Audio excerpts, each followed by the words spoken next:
So I'm going to upload this onto my YouTube, and I really, honest to God, I hope that this finds my daughters.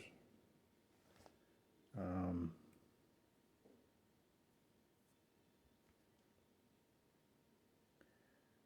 I have four beautiful daughters and a son, and each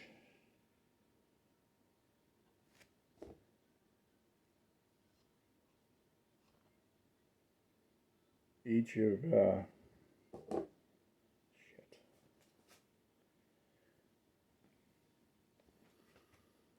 each of them think I hate them, and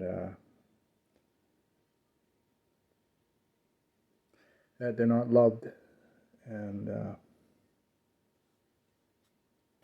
that couldn't be further from the truth. I love you all very much. I love you all with my entire heart. I was abused horribly from age 5 until 15 years of age by my adopted father, who was in the Anglican Church, who was with the Anglican Church of Canada, who was a canon with the Anglican Church of Canada. And his name is David Holmes, K. David Holmes.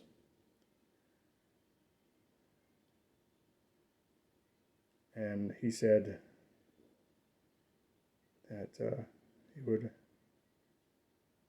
kill my mother if I told anybody on what he was doing to me and how he was hurting me.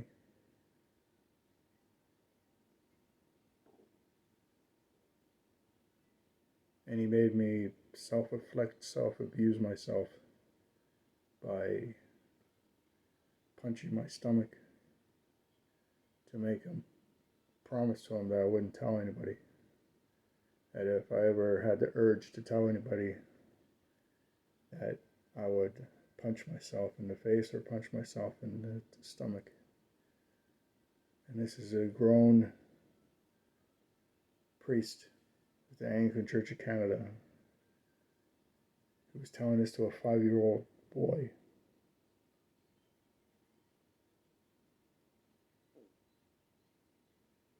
By the time I was 6 years of age, he threatened to hurt my mom if I told anybody.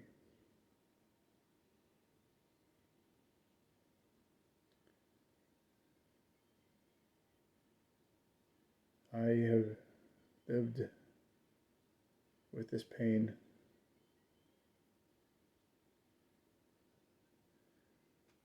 since 1975.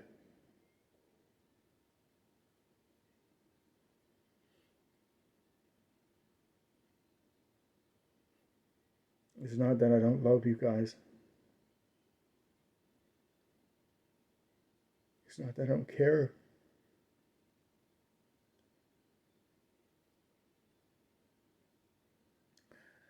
Always, he taught me with pain and darkness.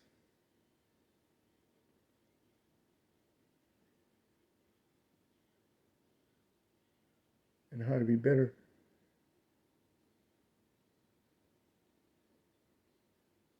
You are my children. And I had a moral responsibility. And I gave that all up because I was afraid I was going to hurt each and every one of you.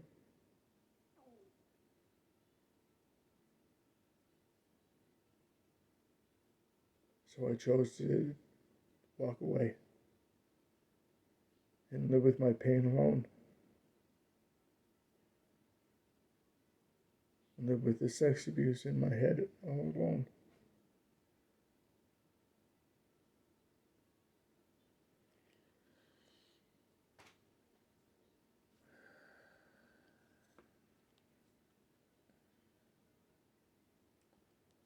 Now, there's an ongoing investigation with the Winnipeg police and the RCMP in Kamloops, British Columbia, where it happened. And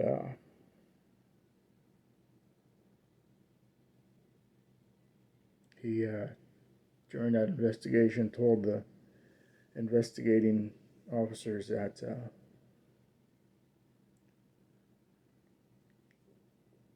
I have a long, lengthy criminal record, and he's a well-respected canon with the Anglican Church of Canada, and they believed him. And racism played a part because I am Indigenous. My entire family was in residential school. My great-grandmother was in residential school before Canada was even a country.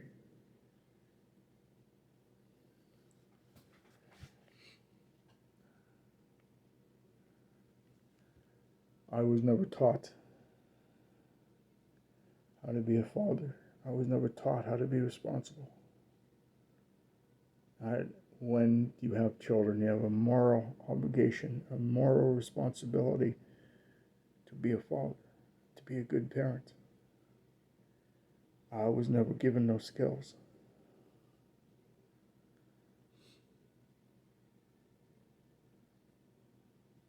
I love you all so much.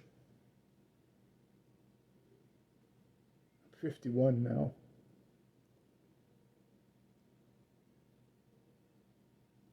So my adopted father hurt me 46 years ago.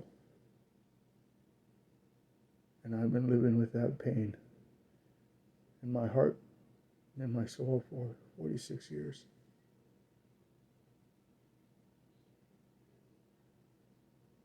And then I talked to my uncle in British Columbia who died last year.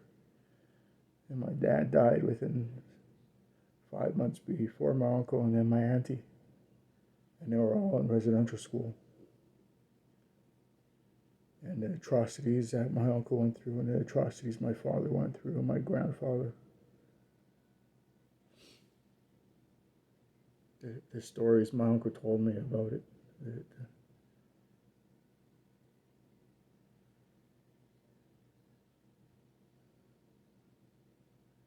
You girls mean the world to me.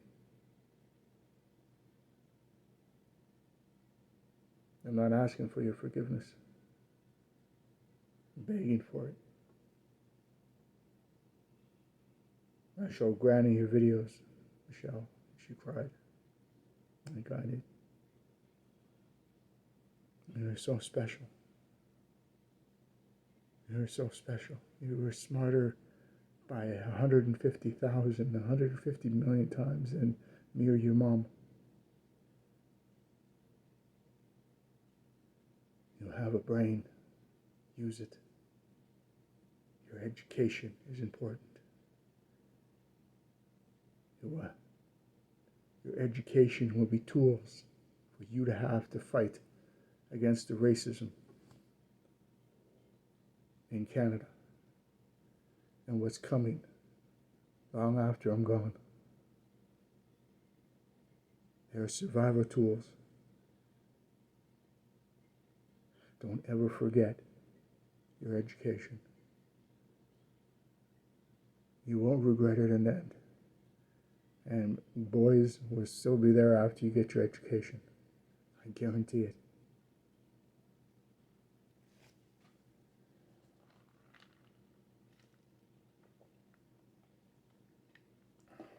I love you all from here to the moon and back again. I am so sorry to each and every one of you that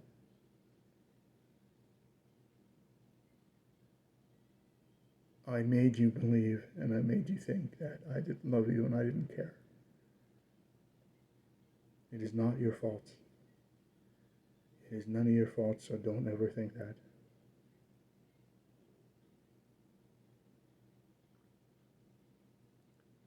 When I was a boy, which I don't think you can see, but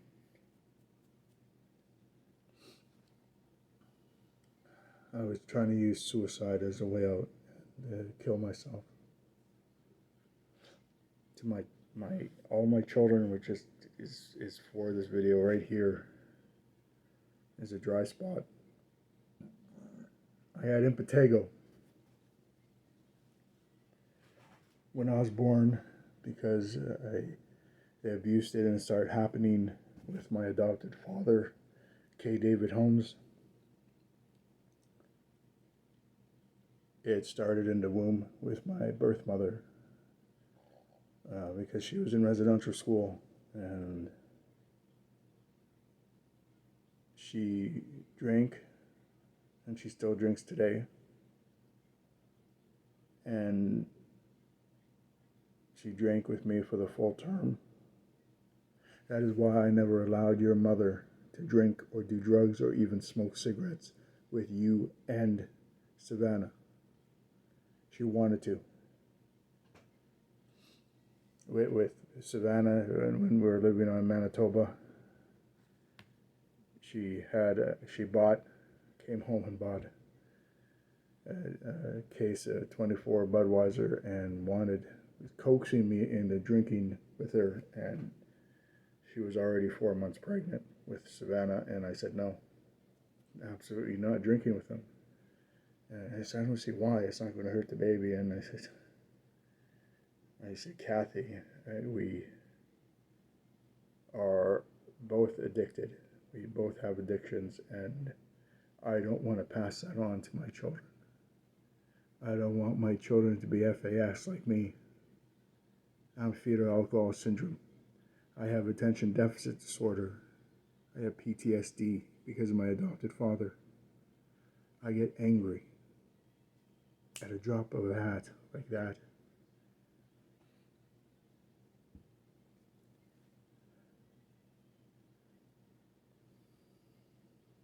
I can't put my entire life story into 12, 13 minutes, but I'm trying. I didn't allow Kathy to drink in Vancouver where you were born, Michele. And I sure the heck didn't let your mother drink in Winnipeg with Savannah. I tried my utmost to protect you, and I wasn't strong enough because of my addictions. But I didn't throw you away. You're right here. I put you right here because I love you. And I love your sister so much. And I will never, ever stop loving you. I will never, ever stop caring.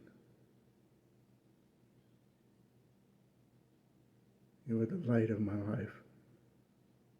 I treasure you both. You are both my treasures forever.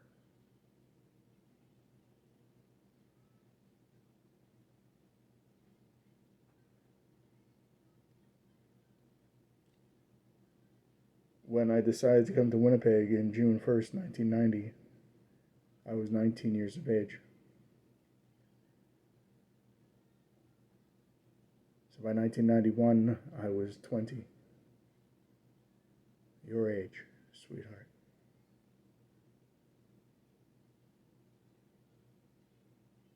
I look at you, and I look at my other children, and I say, I was just a kid.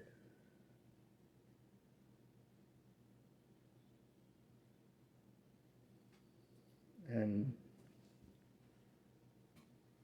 going by the seat of my pants, and May 31st, 1990, I told my mom I was moving to Winnipeg, and my dad said, let me talk to him. And no, he said he's going to the church, his office, to phone him there so we could be alone. And he said, remember what I told you, I have a long arm and I have a long reach. And I was 19. And he said, my long reach is if you open your mouth about what I've done to you, I will send somebody and I will kill your mom. In order to keep my mouth shut about him molesting me for 15 years.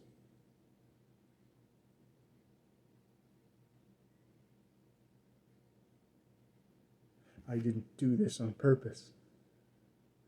I didn't do this because I'm cold and callous and I don't have a heart. If I didn't have a heart, would I have put your name and your birthday here on my neck?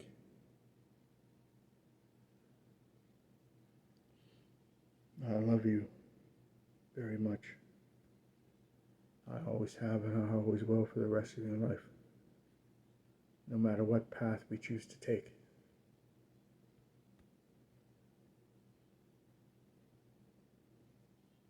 There is so much more that we need to talk about. And I don't have very much time left on this earth. So I hope this video finds the both of you. I hope you ask your sister to watch this video, because there's a link in my TikTok to here, to my YouTube page. I love you both very much, Savannah, and I love you very much, Michele. Both of your names, Michele Sarah Lynn Justine Holmes, Savannah Raven Schuyler Cheyenne Holmes, I named you. I named you both. And I cut you both from your mother with their umbilical cord to your mother. I cut all my children's umbilical cords. And I was at all my children's births. I saw you being born, Michele. I saw you being born, Savannah. This isn't a bullshit video. I'm not being false. I'm not lying to either of you. This is my true self, on my life experiences, on what I went through with being molested as a little baby at the age of 5, and carrying it for 46 years in my heart.